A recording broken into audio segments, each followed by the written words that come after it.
After mga kababayan na i-file kahapon ang second impeachment laban kay Sara Duterte, ilang mga senador ang nagsalita na. Hindi man sinunod si Senate President Chis Escudero na huwag magkomento. Sabi ko sa inyo, yan ang mga senador. Kanya-kanyang galing. 23 na lang pala. Independent Republic po ang mga senador. May kanya-kanya silang, sabi dito sa amin, urag. May kanya-kanyang galing. So, kanya-kanya silang pasiklab. Di ano niya, Mr. Maravillas, ang reading mo? Ganyan ang natura nga po ng ating mga senador. Una na nagsalita po si J.B. Ejercito. Sabi ni J.B. Ejercito, I run niya as an independent. May pinapaywatig. Wala niya akong utang na loob. Kahit lalo na niya sa unit team. Tapos sinundan mga kababayan ng pahayag ni Zubiri, dating Senate President. Ay si Jinggoy pala, yung sumunod yung kapatid ni J.B. Ejercito, si Jinggoy Estrada. Tapos sinundan ni Mig Zubiri, pati si Nancy Binay mga kababayan, nagsalita na rin. So, with these statements mga kababayan, mamaya babasahin natin kung ano yung mga pinagsasabi nila. Ano ang futuro ni Sara Duterte? Acquittal or conviction mga kababayan? But before natin pag-usapan, click subscribe muna dito sa ating YouTube channel and hit the notification bell para lagi kayong updated sa mga kaganapan dito sa ating bansa. Like and share na rin po ninyo ng ating video. At wag na rin po ninyo na skip yung ating mga commercial ads para tuloy-tuloy lang ang pag-unlad ng Bagong Pilipinas. At itong ating programa mga kababayan, atid sa inyo nitong ating mga sponsors. Firmax Firming and Lifting Cream. Pinapay po sa mga pulses in affected area. Mainam po ito sa mga pains at paninigas ng mga kaso-kasuan. Ito sa mukha naman yung application, anti-aging, Automax po siya. Ito ay Glow Zero mga kababayan. Whitening po siya. Made in South Korea. Ito naman po, Nengxia Red Mix Fruit Drink. Gawa po siya sa goji berry. May anti-cancer properties po siya. At sa mga nagana po ng malinis and spacious fitness gym, pumunta lang po kayo sa aming Colossal Fitness Gym. May Grab Car Rental din po kami. At bills payment po sa aming office. At saka sa mga mahilig po sa mga imported bags, manood po kayo sa live selling ni Madam Eileen Rosales sa kanyang Eileen Closet po.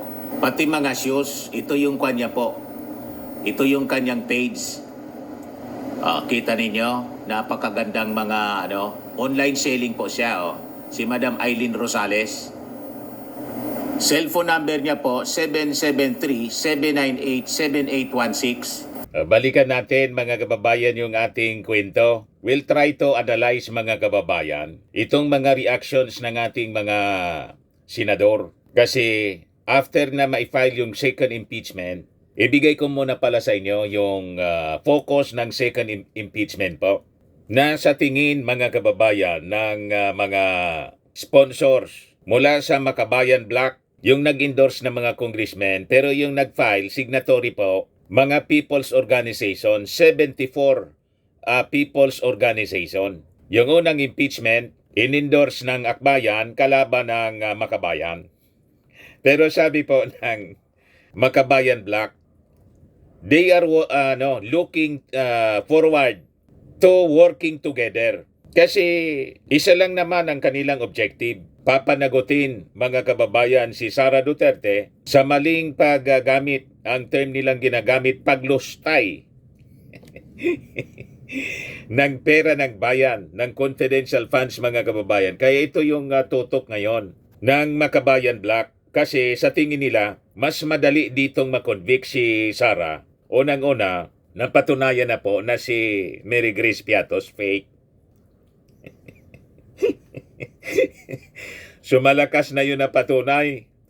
Sinertify ng Philippine Statistics Office na walang Mary Grace Piatos po.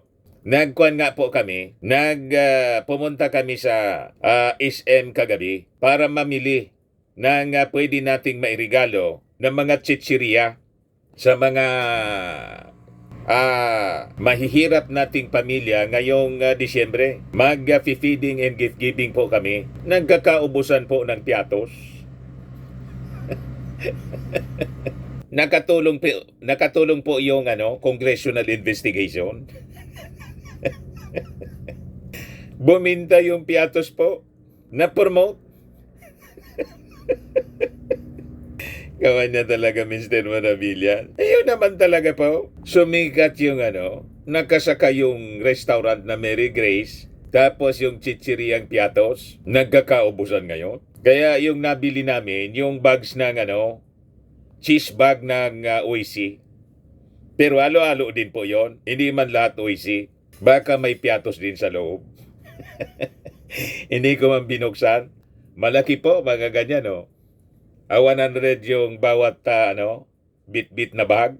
But anyway, mapalayo tayo ng ating discussion, mga kababayan. Ito siya. Second complaint presses BP on 125 million spent in 11 days. Sa tingin kasi po ng mga sponsors nitong second impeachment, mas madali na makonvict dito si Sara Duterte. Kasi kitang-kita po yung ebidensya, yung corruption and betrayal of public trust, mga kababayan, ang tutok nila. At pag yung mga senador na naglalaro ngayon, yung mga perceived allies ni Sara Duterte, inakwit despite ng kitang-kitang ebidensya, it will be a kiss of death sa kanilang political career. Tama pa, isusumpa sila ng ating mga mamamayang Filipino. That will be the end ng kanilang political career. Malamang mga talo sila sa eleksyon. Pag pumabor sila for acquittal, kumampi sila kay Sara Duterte. Yun ang risk ng mga senador, mga kababayan na boboto for acquittal. Pero pag conviction po, panalo sila. Di ba? Unang-una, kitang-kita po, nawala ng support yung mga Duterte. Walang pumunta po sa It's a Shrine. 200 lang, hindi na nadagdagan. At sa sama, mga kababayan, ng pag-ugali ng mga Duterte, lalo na po ni Sara Duterte na openly trinated yung ating Pangulong Bongbong na papatayin niya. Una, tatanggalan ng ulo, ipapahukay yung bangkay ng tatay ng ating Pangulo. Tapos nagbanta. That's the worst. Nagbanta na ipa-assassinate yung ating Pangulong Bongbong, si Lisa, tapos si Martin Romualdez. Malamang madisgrasya sila sa politika, mga kababayan. Kasi lalabas, they're siding with, with a criminal, minded politiko and a person with mental instability and a constant threat, mga kababayan, to the presidency and the national security. Kasi po, kilala ang mga Duterte na kaalyado ng China na patuloy na nambubuli, mga kababayan, sa atin dito sa West Philippine Sea. Talo sila. Di ba? Iisipin ng ating mga mamamayang Pilipino, they're enabler of corruption and abuses in government. Tama ba? Chinigmate mo na niya, Mr. Maravillas, yung mga senador na nag-iisip na kumampi kay Sara. Kahit hindi ko po sabihin, yun ang iisipin ng ating mga mamamayang Pilipino. Pag nag-side sila kay Sara Duterte, enabler sila ng mga pinagagawa ni Sara. Di ba? Ibig sabihin, approve nila yung mga pinagagawa ni Sara. Tapos ang kanilang political ambition pa ganyan. Si Sara po, inabandon na ng 32 million voters. You see? So, balikan natin, mga kababayan, itong kwento. So, piatos ang totok ng impeachment po. So, sabi dyan sa report ng Inquirer, accusing Vice President Sara Duterte of committing what they describe as the highest form of treachery through betrayal of public trust by misusing and abusing confidential funds amounting to 612.5 million. 74 members of progressive groups filed the second impeachment complaint against her on Wednesday. The core of their complaint was her 11-day spending spree of 125 million of the secret funds allocated to the Office of the Vice President in December 2022. Isa sa mga complainant, si dating bayan mo na Representative Nery Colmenares, nagsabi in a news conference kahapon that they focus on betrayal on public trust daw. One of the 6 grounds for impeachment under the 1987 Constitution sa kanilang 45-page complaint dahil it's all encompassing niya. And for us, would be the fastest way to resolve the case. Ito yung pinakang madali. Kasi kitang-kita talaga po. Corruption po, ang pagwaldas ng pondo ng bayan is betrayal. Pagtataksil sa tiwalang ibinigay ng ating mamamayan kay Sara Duterte. Di ba pinili natin siya na maging vice presidente para tumulong sa ating Pangulo? Kaya nga siya binigyan ng napakalaking pondo. Hindi man siya sinabihan ng ating Pangulo nang bigyan siya ng budget. O ito, waldasin mo.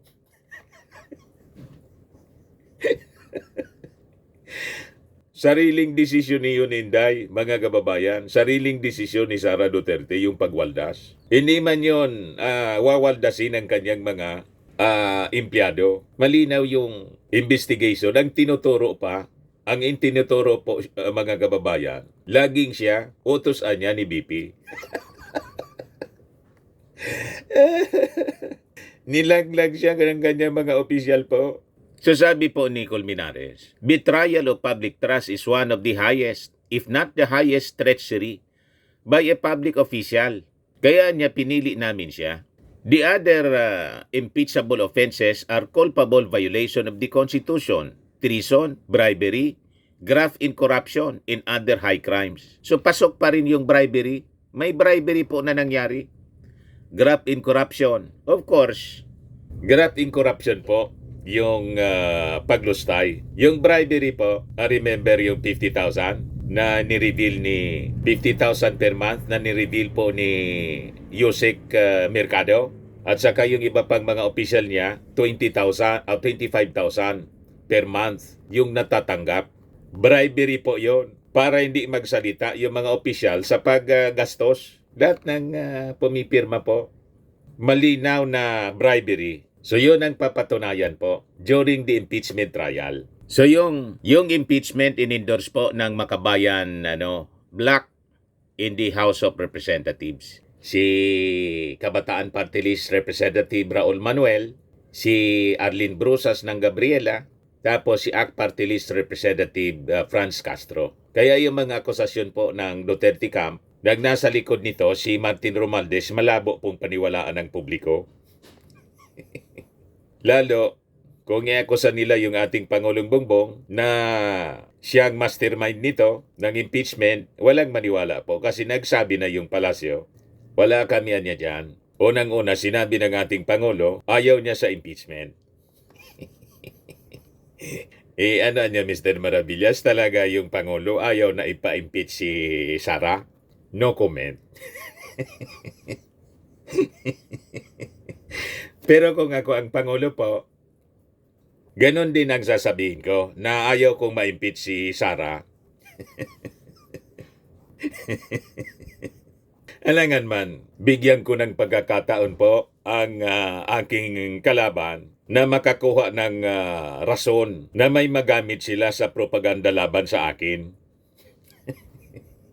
Nagets na ninyo pa? Pero Mr. Maravillas, nakita mo yon yung mga congressmen may fellowship sa Malacanang. Anya yon? Kasi nag-iingay yung mga vloggers ng mga Duterte. Sinasabi nila, pinatawag na niya ng palasyo ng mga congressmen. May paliwanag na po yung Presidential Communications Office. Wala man pong mali siya yon kasi before pa na ma-file yung impeachment, naka-schedule na po pala yung fellowship sa Disyembre po. May nakuha na naman niyang rason, Mr. Maravillas. Sa tingin ng mga kalaban, siyempre, bibigyan yun ng kahulugan. Pero wala man po yon. Sabi ng palasyo, Presidential Communications Office, na schedule niya yon ahead. before pa mga kababayan na mag-file ng impeachment. At yung nag-file ng impeachment, remember po, kalaban ng Pangulo. Kaya talagang wala. Magkabayan Black po, paano didiktahan ng ating Pangulo at ni Martin Romualdez yung Makabayan Black, anti-government, anti-Marcos, anti-Romualdez?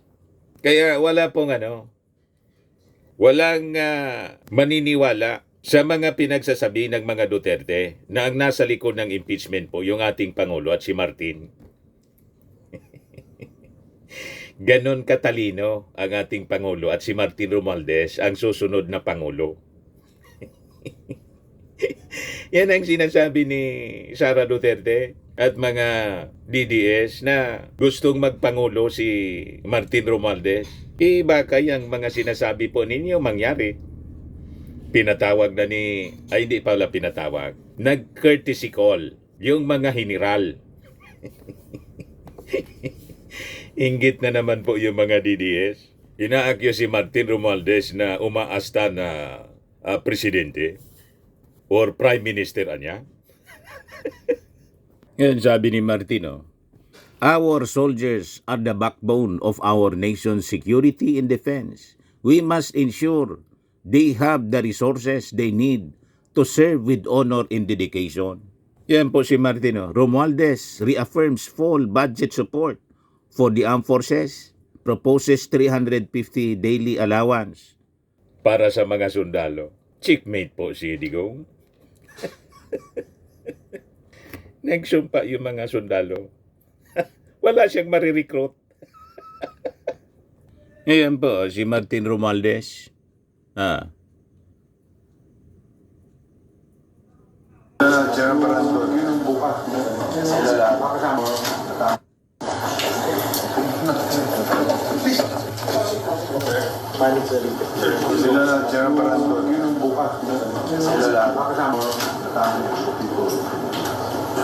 So we will move for the increase of the soldiers daily subsistence allowance from 150 pesos. I think President that the troops that you to come to see us here to vote. That's why I'm very grateful. Ayos po, 17 generals ng armed forces nagsumpa. Walang marirecruit po ang kampo ni Digong. Sino man na nasa tamang pag-iisip na Armed Forces of the Philippines official ang sasama kay Digong po at kay Inday na openly binabantaan yung Commander-in-Chief. Tama po? Walang ganyan. Walang military officer ang sasama po sa kanya. O ngayon, yung security official ni Inday na involved sa pagtanggap ng pera, iniimbestiga na rin po. Sila Chika at yung isa pa. O, di ba? Damay-damay na. So going back dito sa impeachment po, second impeachment. So yung mga complainants, 74 complainants po. Kasama rito yung mga youth leaders, healthcare and government workers, members ng religious, women, LGBTQ, public transport, mga abogado, artists, farmers, fisherfolk, peasants, human rights, and other advocacy groups, pati mga relatives ng mga victims ng drug war.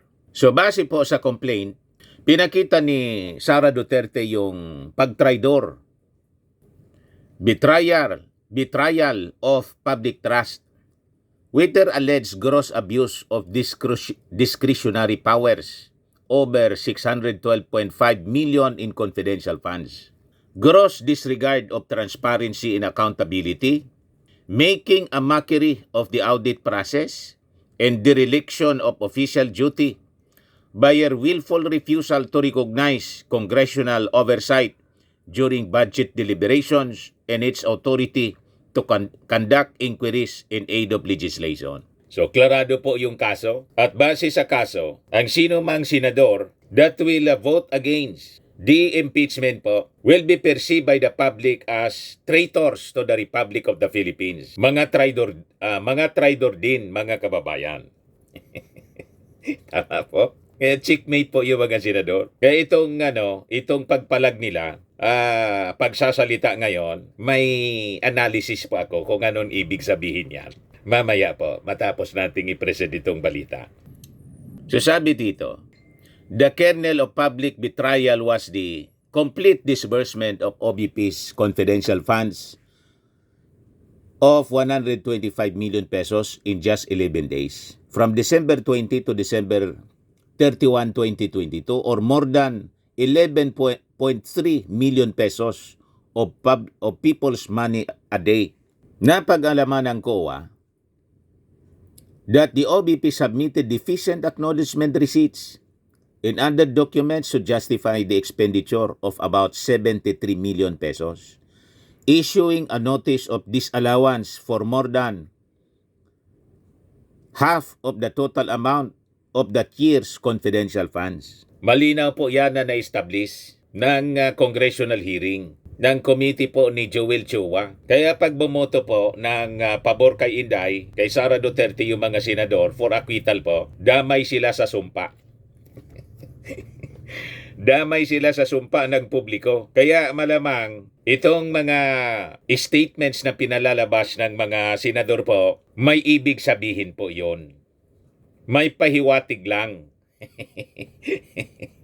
Tama po yung reading natin? So sabi dyan, in addition, the complaint cited the unexplained disbursement of the OBP's 375 million pesos na confidential funds and DepEd's 112.5 million pesos both in the first 3 quarters ng taon 2023, as well as Duterte's reluctance to account for them during a House inquiry. Sabi ng mga complainants, ang ating konstitusyon niya does not permit such cynical disregard for public trust.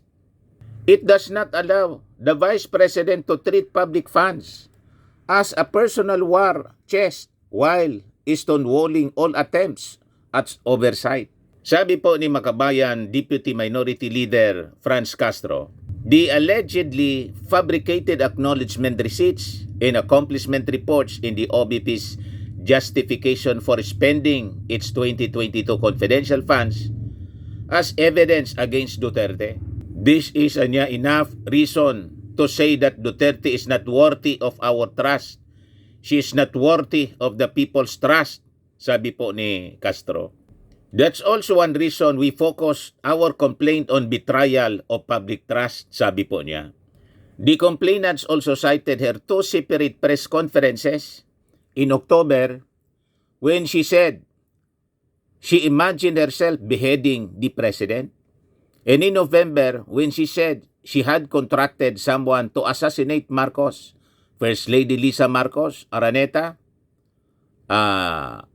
Marcos, and Speaker Martin Romualdez if an alleged plot to kill her succeeds. So malinaw po ang reklamo sa impeachment case. At sabi natin, pag inakwit ng mga senador si Sara Duterte, magbabackfire po ito sa kanila. So mag-iisip ngayon ang mga senador kung saan sila papanig, sa tama o sa mali. Kasi nakataya po yung kanilang future dito. Tatamaan sila dito, mga kababayan. Siyempre, yung ating mga senador, mga politiko yan, ayaw nilang mangyari ang ganon. Iisipin nila palagi yung kanila din na survival sa politika. Kasi yan ang hanap buhay nila eh. Nabuhay na sila sa politika. Alangan man masira lang yung kanilang karir dahil sa pagkampi kay Sara Duterte na is not worthy na kampihan. Although dati silang mga kaalyado, ganyan naman ang mga ugali ng mga politiko. Kanya-kanyang salba ng sarili. Kaya po, mga kababayan, itong mga reactions ng mga senador, duda po tayo. Parang may mga pinapahiwatig sila. Basahin muna natin po at i-analyze ang kanilang mga statements. Ang unang nag-react, mga kababayan, si JB Ejercito. Sabi ni JB Ejercito, I ran as an independent. Wala akong utang na loob, lalo na sa unit team. In fact, I was booted out of the lineup when they joined forces. My debt of gratitude belongs to the Filipino people and no one else. I am just sad with all the beckerings happening that it is affecting the economy, the investors' confidence in the major issues that need our immediate attention. Been pushing and focusing on massive infra development, universal healthcare, housing, armed forces modernization, etc. All this will be severely affected. That is my point. If indeed impeachment poses true, hopefully it does not take long so we can go back to work and focus on our problems. All the more I am not in favor of ako as it will cause political instability in the long run. We need to focus and get down to business as we need a lot of catching up to do.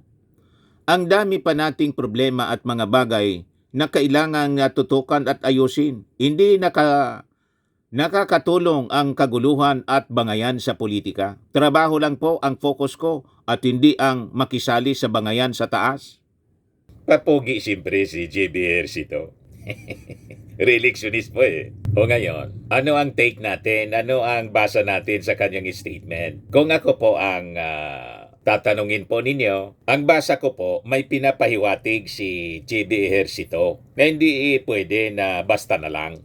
At sabi niya, ayaw niya sa political instability. Pero alam naman niya po, at alam ng ating mga mamamayang Filipino, ang cause ng political instability po, yung mga Duterte. Gets ninyo ba? At sabi niya, kung matutuloy ito, maipasa sa Senado for the impeachment trial, siyempre, gusto niya madalian lang. So I think may desisyon na, mga kababayan. May naisip na kung saan siya papanig. Kasi ayaw niya, mga kababayan, na madrag pa ng matagal kasi it will not help our economy. Magkakagulo lang. So, dapat desisyonan agad-agad. Yan sabi niya. If indeed impeachment poses true, hopefully it does not take long so we can go back to work and focus on our problems. And sabi niya, mga kababayan, all the more I am not in favor of ako as it will cause political instability in the long run. So, madaling sabi, pag binasa natin between the lines, ayaw niya rin ng kudita. Alam naman natin kung sino ang nagpo-post ng kudita. So, hindi siya pabor. So, kahit sinabi niya, mga kababayan, I am independent, mababasa natin sa kanyang mga pananalita. He is inclined to convict Sara Duterte. Bakit po? Angkos po ng gulo, ng instability. That could affect our economy. Ang panggugulo po ng mga Duterte. Gets niyo? So malamang sa malamang, gusto lang ipaiwatig ni JB Ejercito na pag nagdesisyon siya, walang impluensya yung palasyo, walang impluensya kung sino man. Iyan ang desisyon niya kasi he is for the stability of our country, pagsulong ng ating bansa, interes ng mga mamamayang Filipino. O di lalo siyang pumugi.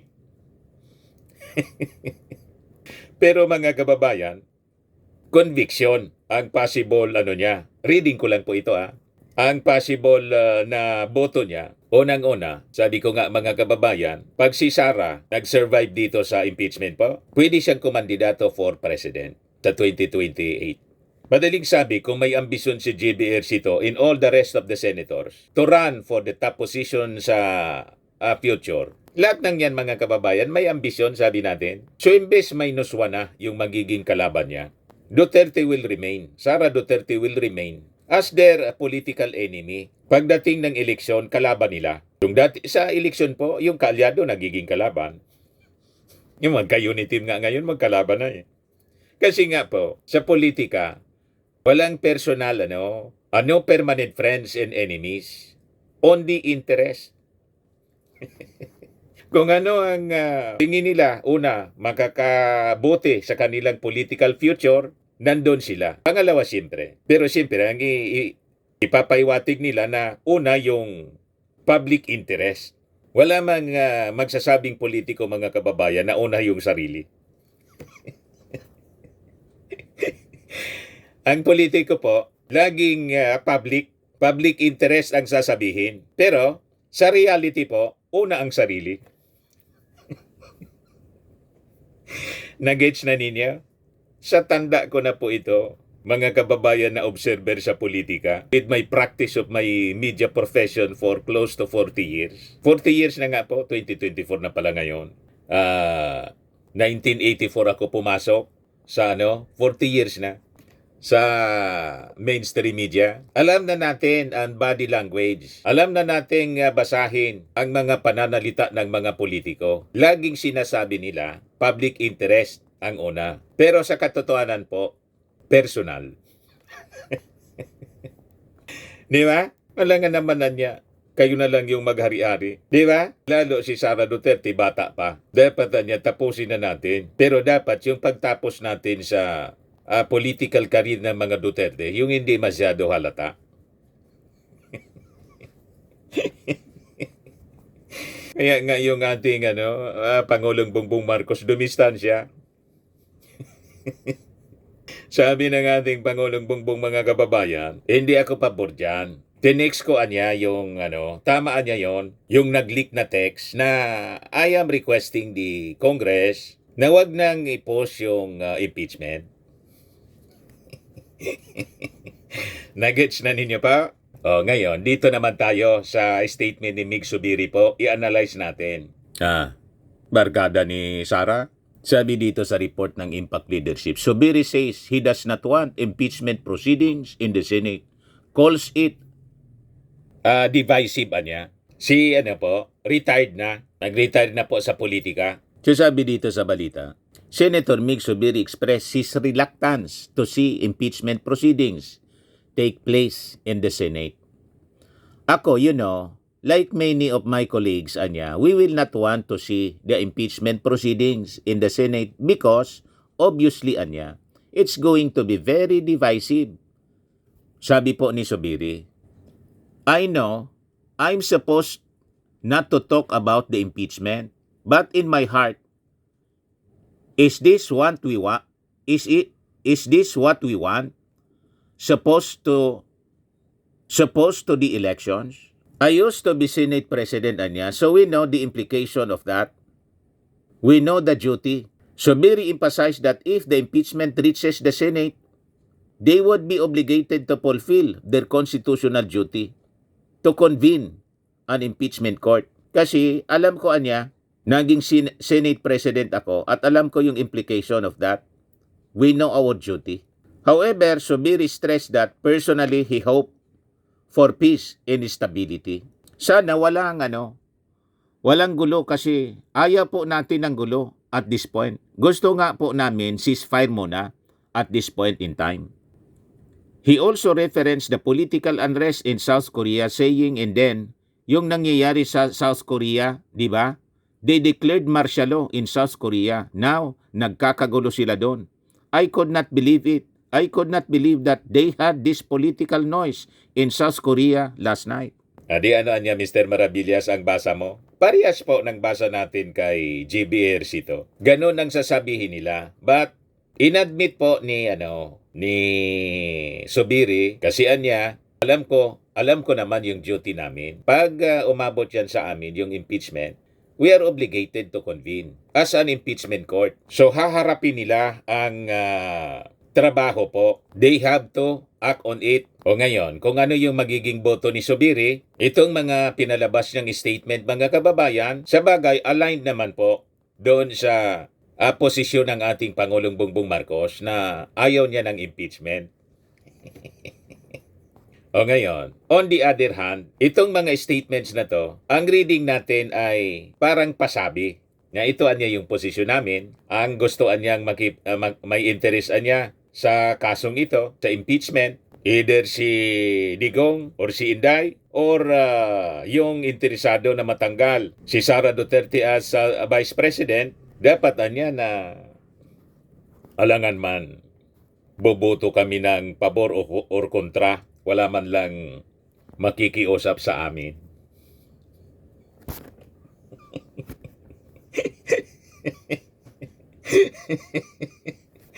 Nagets na ninyo, mga kababayan? Retired na ako. Wala na ako sa politika after 2025. Alangan man Papabor ako at kukontra, napakalagaan niya ang boto sa isang impeachment proceedings. Kami yung magko-convict or mag-a-acquit. Alangan manan niya. Wala man lang tatawag. Pa-retire na ako eh. Ano niya, Mr. Maravillas, ang ibig mong sabihin? Basta yun na yun. Alam na yan ng mga politiko at mga malalapit sa politiko. Di ba pa, mga kababayan? Ikaw talaga niya, Mr. Maravillas, parang may mali siya yung mga statements mo. Wala man po? Sabi ko sa inyo, 40 years na ako sa mainstream media. Alam ko na ang galawan ng mga politiko. Kasi kasama ko ang mga politiko po. Kausap palagi. Local, national. Alam na natin ang likaw ng bituka niyan.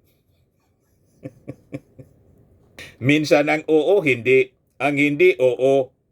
Ganyan ang mga ugali ng mga politiko. Kanya-kanya nga pong interes sila. Kung ano yung pakinabang. Una, sabi nila, pakinabangan niya ng bansa. Hindi man nilang sasabihin na, paano naman kami? Paano ako? Boboto ako for acquittal. Ano pakinabang ko? Boboto ako pabor. Ano pakinabang? Wala man lang dyan na assurance na pwede akong humawak ng posisyon uli sa gobyerno? Ma-appoint?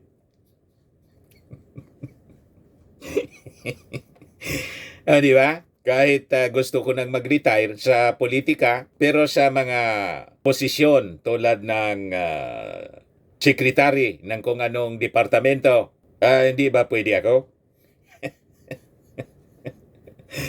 Yan mga kababayan. Sa side naman po ni Sara Duterte, ano ang pakinabang kung didikit ka kay Sara Duterte na tapos na po ang karira politika? Tinapos niya mismo. Siya ang tumapos. Sabi nga po sa analysis ni analysis ni Attorney Matibag. Yan sabi ni Attorney Matibag. Attorney Melvin Alvarez Matibag, dating PDP Secretary General. Game over for Bratinela. Mary Grace Piatos revealed the authentic Sara, a noisy, power-thirsty Duterte, a Bratinela.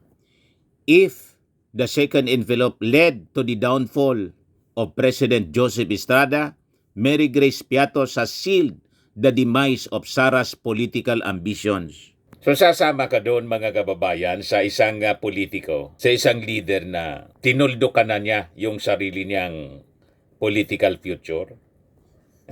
Tinapos na niya dahil sa kanyang sariling kagagawan. Di ba hindi? Siyempre, didistansya ka. Madamay pa niya tayo. Ano man ang pakinabang natin niya dyan? Pag dumikit tayo dyan, baka magalit yung mga mamamayang Filipino. Di na tayo iboto.